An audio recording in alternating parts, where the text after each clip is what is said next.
এক শতক জমি কত ফুট লম্বা হবে এবং কত ফুট চওড়া হবে এই বিষয়ে আজকে আমরা জানব। জমির মাপ খুবই সহজ একটি পদ্ধতি যদি আপনি জানেন। তাহলে আমরা জানি 1 শতক জমি সমান সমান 435.6 বর্গ ফুটে হয় 1 শতক জমি। আমি যদি এটাকে জমি ধরি,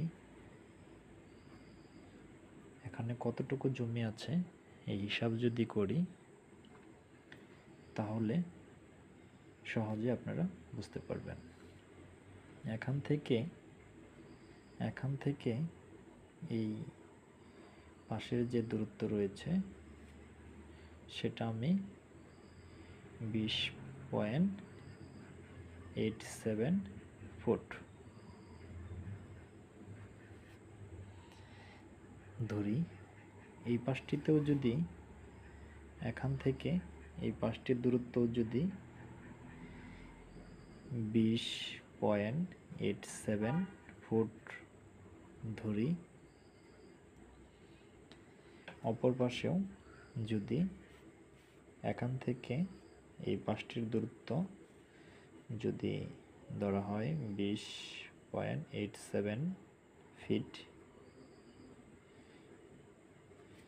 সেম এই পাশটিতেও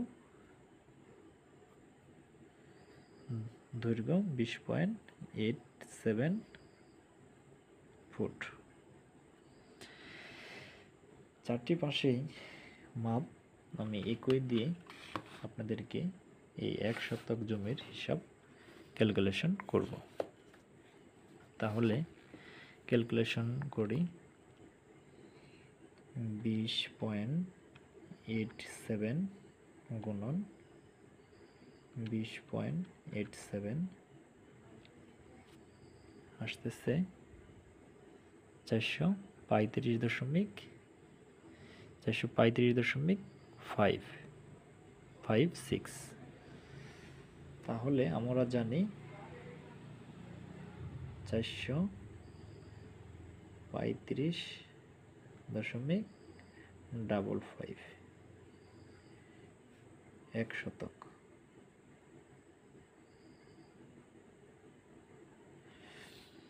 এখন সব জমি তো স্কয়ার হবে না, সেক্ষেত্রে কিভাবে বের করবেন আপনার 1 শতক জমি আছে।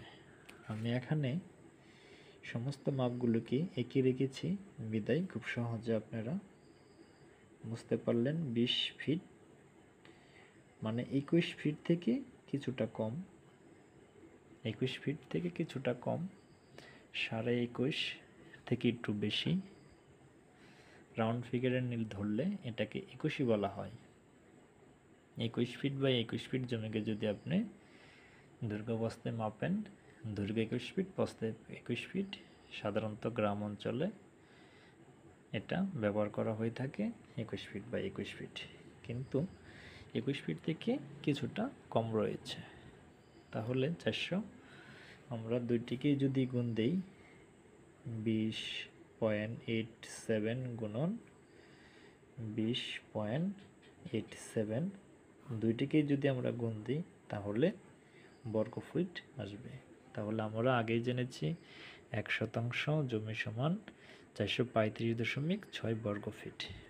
তাহলে এখানে কারো যদি বুঝতে সমস্যা হয় অবশ্যই কমেন্ট বক্সে কমেন্ট করে জানাবেন, আপনাদের হিসাব দিতে চেষ্টা করব। আজকে এ পর্যন্তই, ধন্যবাদ।